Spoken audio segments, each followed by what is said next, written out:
She started saying I'm tired a lot, and at first it sounded ordinary, like the kind of tired, a long week plants in your bones and waters with stale coffee and late emails.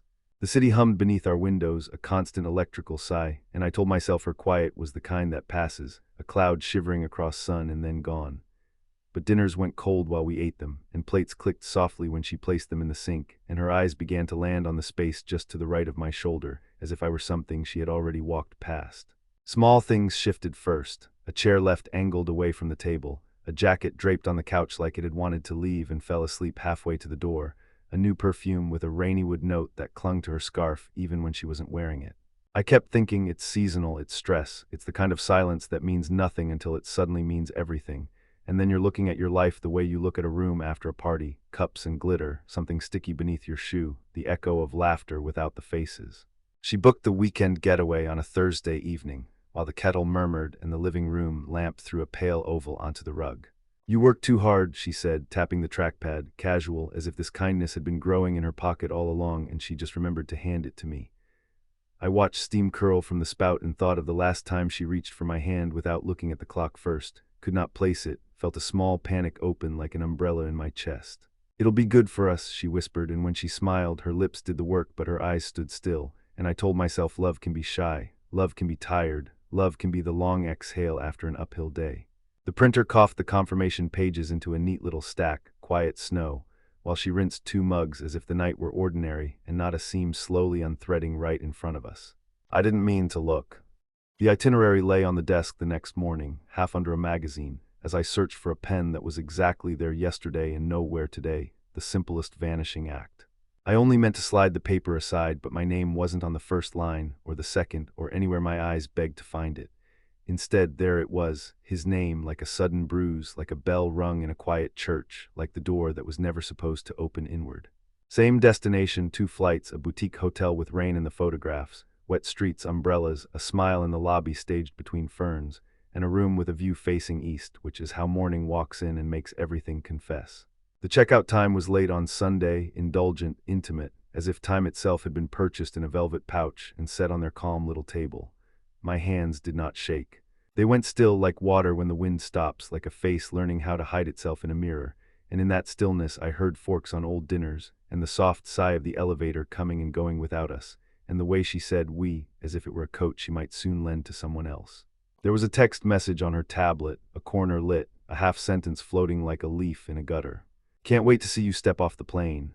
I put the pages down, careful, the way you place flowers on a grave you are not ready to admit is a grave, and I sat in the kitchen while the city's morning thinned the clouds and parked them along the horizon like tired trucks. The coffee smelled like a memory from before we learned how to live with a clock in our chest, and I poured it, and I didn't drink it, and the steam unspooled into nothing. Words arranged themselves in my head, anger syllables, questions that end in the kind of silence that asks more than sound ever could. But they kept dissolving into the image of her putting on that scarf, rainwood and winter, and stepping into a taxi without looking back. There are collapses people hear, a crash, a siren, a shout, and then there are the ones that happen in a chair in your own kitchen, where the only witness is the shape of light on the floor and the stain in the wood that looks today. Exactly like an eye. When she came out of the bedroom, she touched my shoulder and asked, "You okay?" And it meant everything and nothing, a phrase hung in the air the way a framed bird hangs in a museum, frozen in the posture of flight. "Yeah," I said, because that word is the coat you wear when your bones are snow, and she smiled the way you smile at a stranger who has your favorite book in their hands. "I'll be late tonight," she added, a harmless sentence fed by a roomful of wolves, and I nodded, and she nodded, and the door sighed, and the hallway swallowed her steps. The itinerary lay where I left it, a quiet knife, and I folded it once, twice, as if smaller pain is easier to hide, then slid it into the drawer with the batteries and rubber bands and things we save in case the world asks for them back. Outside, rain began, thin and precise, the kind that writes without wasting ink, and I listened, and that was the first honest thing I did all morning. That night, the apartment had the kind of silence that chooses you, not the other way around. I opened the drawer and took the pages out and read them again, not because I needed details, but because love makes you a careful student of every little failure, the missed comma, the place where the sentence could have turned but didn't. I imagined him tall and laughing, or quiet and careful, or exactly my shape but a degree to the left, imagined his shoes by a hotel chair, the door clicking with that soft hotel click that sounds like a secret closing itself. I imagined her face when she saw me in the airport instead, Imagine the way guilt can turn a person into a small child in a grown coat, sleeves covering the hands. I imagined too long, and the coffee went cold again, and somewhere a siren argued with the rain and lost. There is a way grief sits in your throat like a coin, not enough to choke you, too much to swallow, a bad magic trick you keep performing because the audience insisted on one more. I took a pen and wrote her name on the margin of the itinerary and watched the ink cling to the paper like a promise it couldn't keep. Then I crossed it out, and the line looked like a road closed in a small town after a flood. I thought of all the dinners, the empty chair across from me that would never admit it was practicing for this, and the way I used to fill the space between us with plans, tickets, new restaurants, the moving staircases of our hopeful weeks. Now the plan was already made, just not for me, and the hotel window would face east, and morning would arrive like it always does, honest as a ledger. I wondered if the sun judges us or just shows up and lets us do that part on our own. By midnight I had packed nothing and unpacked everything. The drawers of my chest tipped into the sink like a house in a storm. I placed the itinerary back in the drawer, then took it out, then back in, like testing the door of a cage from the inside. When I finally slept, it was the thin sleep you get on a train, the world passing fast through darkness, your reflection a stranger in the glass. In that sleep she turned to me and said, "Wait for me," and I woke with the taste of iron in my mouth and the sound of morning trying to explain itself through the blinds. The kettle clicked and the rain gentled, and the apartment waited like a stage just before the lights go up.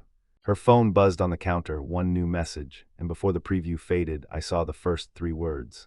"Our room's ready," and the rest dissolved into the bright white that comes when your eyes fill too fast, too sudden, and everything remakes itself in. The weekend arrived with the slow cruelty of a train you can see from miles away and still can't stop, its horn a thin line drawn across your chest. I told her I had a work thing, a careful lie that fit like a borrowed coat, too tight in the shoulders, and she nodded, already halfway into the bag she didn't need my help packing. She chose clothes that forgave wrinkles and folded her toothbrush the way you fold hope, tucked, careful, pretending it won't bend in the wrong place when you're not looking. She asked if I'd water the snake plant, and I said yes, and we both looked at it like it would give us the answer we wanted if we held our breath long enough. The door shut, the elevator sighed. The rain unstitched itself into a clear, gray morning that had the nerve to be beautiful. Sleep fled the apartment like a spooked cat, so I made lists on the back of an envelope: groceries, call plumber, batteries, return library book, and each word seemed to argue for a world in which nothing extraordinary had happened. But extraordinary is just a word for a thing that won't wear an ordinary coat anymore, so I went for a walk and let the city's wet spine guide me, past a bakery with its warm breath fogging the glass, past a bus stop where a woman closed her eyes inside her scarf and didn't open them for 3 whole stops. I thought about phone calls, friends, the messy geometry of confession, and how once you say the thing out loud, it becomes a room you have to furnish. In the end, I chose the simplest furniture.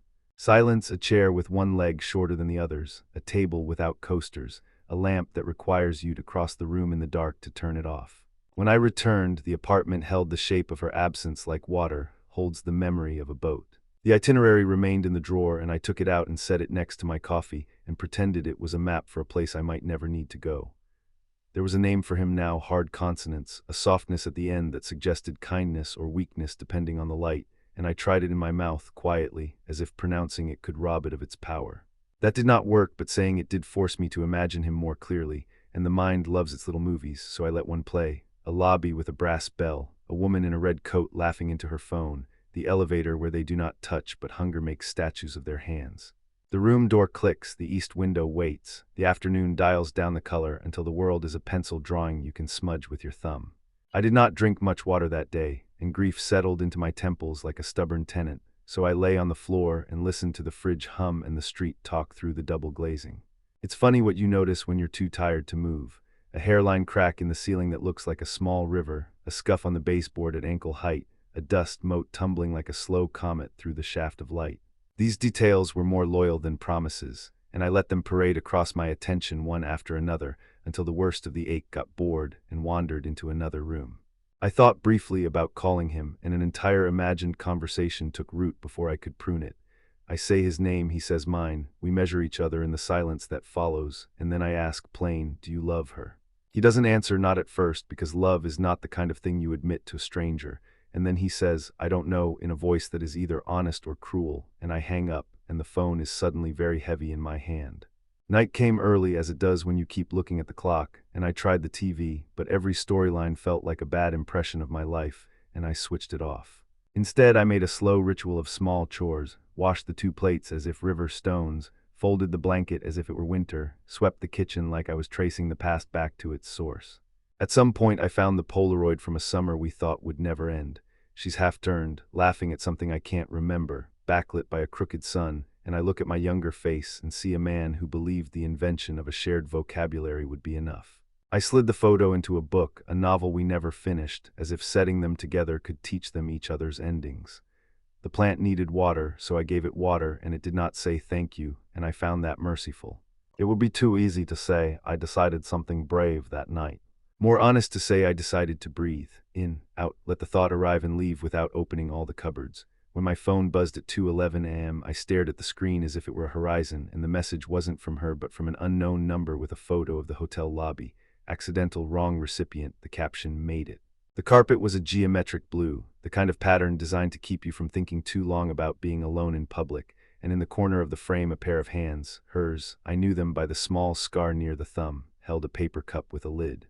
I typed "Who is this?" and didn't send it. I deleted the words and set the phone face down as if covering it could make the world rethink itself. Morning arrived with the clarity of a blade and none of the noise, and I went to the market early and bought peaches too soft to travel, because some things aren't meant to last and show you that right away. The rain had stopped but left a cool breath in the air that made the city's edges gentler, and on the walk back I passed a man teaching a child to ride a bike, his hands hovering an inch from the seat, believing in balance with a faith I envied.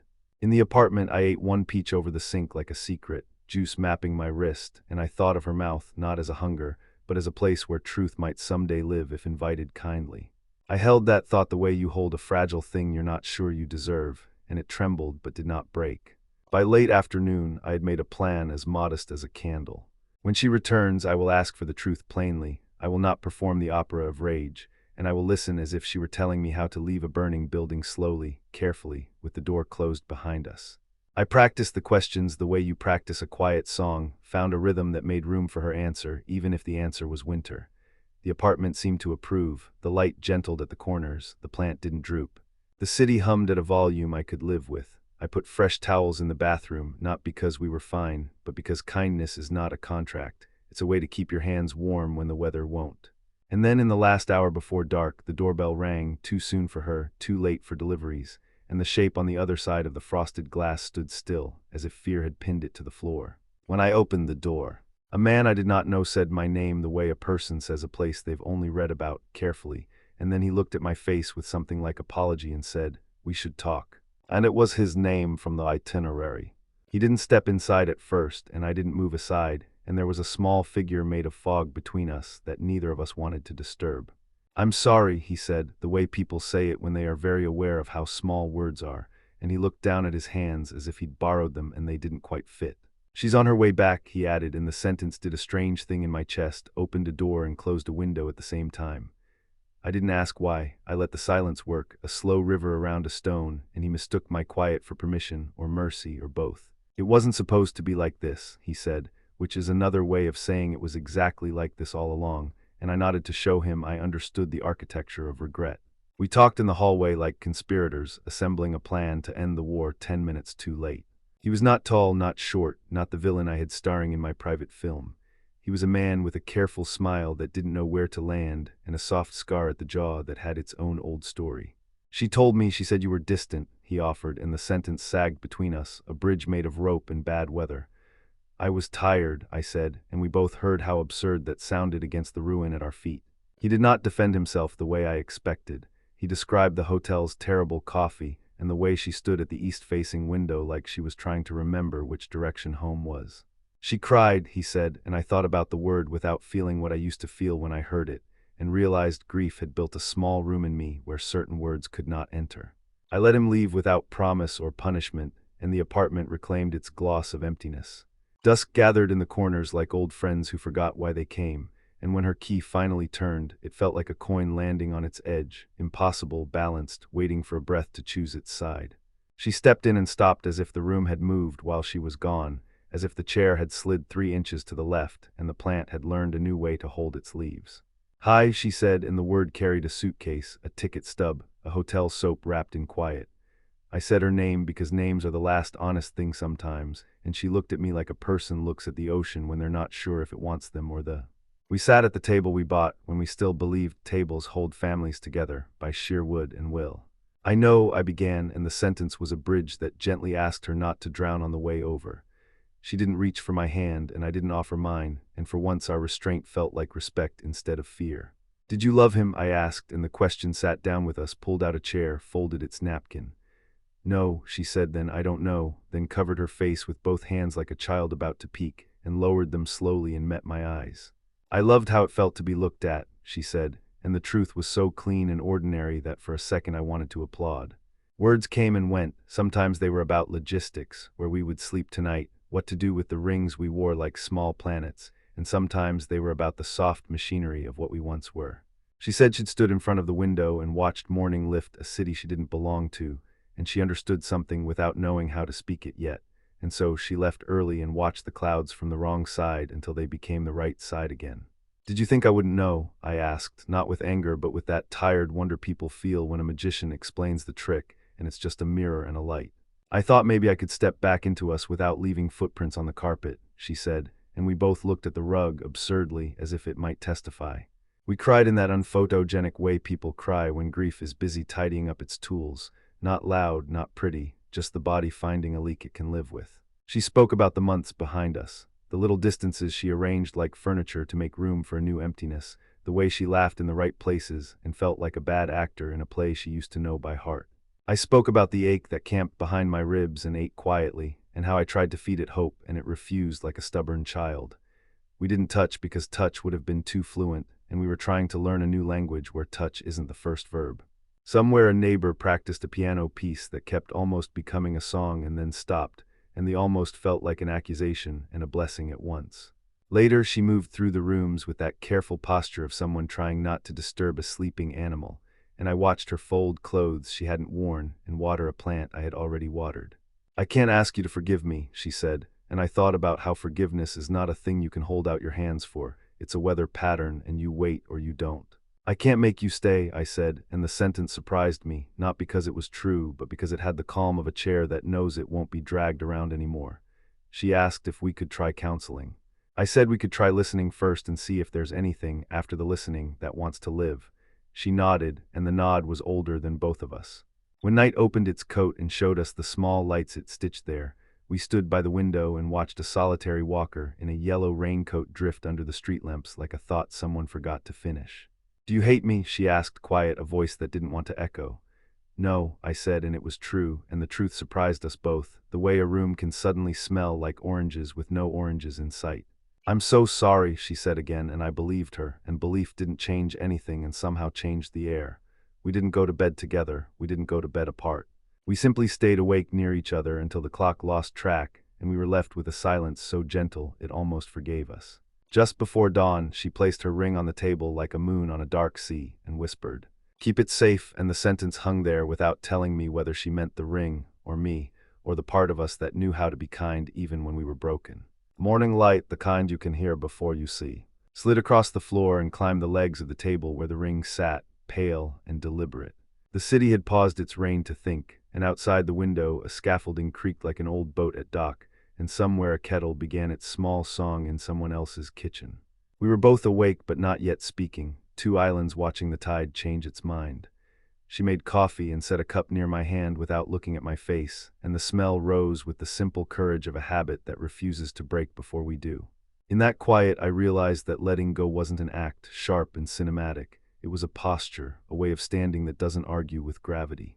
We talked about practical things as if they were holy. The lease, the dishes, the friend who had a spare room for a while, the boxes we'd borrow instead of buy because it felt wrong to purchase containers for endings.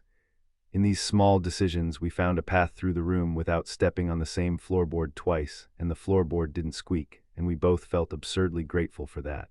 I asked if she wanted the photo from the old summer. She said not yet. I said I'd keep it where the good winters go. She smiled in that fragile way a person smiles when they see a bridge they're not sure will hold, and she nodded to herself like a teacher taking attendance. We agreed to meet a counselor, not because we believed in restoration, but because we believed in a dignified archive of what we'd been. Midday found the apartment almost bright, and the plant looked interested in the light in a way that made me understand what survival looks like when it doesn't have to be fancy. She packed a small bag, the kind you take when you plan to return, and we both knew it meant we didn't know, and there was no point trying to trick the truth into telling us a sweeter story. "I want to be better than this version of me," she said, and I believed her, not because believing was easy, but because the sentence had the quiet weight of a vow said to no one and everyone. "I want you to be happy even if it's not here," I said, and the words landed in the room without breaking anything. We stood in the doorway long enough to understand that staying would be the crueler choice today. When she left, there was no dramatic music, just the elevator doing its gentlest imitation of forgiveness and the hallway light that always flickers once before it steadies. I sat at the table with the ring between us like a small, honest moon, and I let the minutes settle around it like sand. The apartment did not rush to fill itself. It allowed the emptiness to be exact, and in that exactness I felt my chest unclench one notch at a time, like a rope learning it doesn't have to hold the sky together. I made the bed with an attention that bordered on reverence, smooth sheets, corners tucked, the pillow arranged for a head that would be only mine tonight, and it felt less like loneliness and more like a room agreeing with itself. The afternoon walked past the windows with its hands in its pockets and didn't try to sell me anything. Forgiveness, it turned out, came dressed as patience. Not a grand pronouncement, not a white flag atop a hill, but a dozen small permissions. To eat slowly, to answer when a friend calls, and to let it ring when the heart is tired, to sort a drawer and find a pen that still writes. I thought about him, the man with the careful smile and the scar, and I did not wish him harm. I wished him the kind of mirror that shows you how to walk back into yourself without breaking the frame. I thought about her, somewhere across town arranging a borrowed pillow, and I wished her mornings that forgive, and afternoons that don't pretend to be something else, and evenings that learn how to end gently. I looked at the ring again and understood that metal remembers even after skin forgets, and I slid it into its box with a tenderness that surprised me. Near evening, the rain returned, polite, as if asking whether it could come in, and I opened a window just enough to let the air rinse the room. The city's sound softened, and the streetlights wove their yellow thread through wet leaves, and the piano next door finally found its song and let it finish. I made dinner for one and set 2 plates because memory is a habit too, then put 1 plate away and didn't apologize to the quiet. After I took a long walk, and the sidewalks offered me other people's lives through lit windows, someone dancing with a dog, someone reading under a lamp, someone ironing a shirt with a concentration that looked a lot like love. I came back lighter in a way that had nothing to do with weight.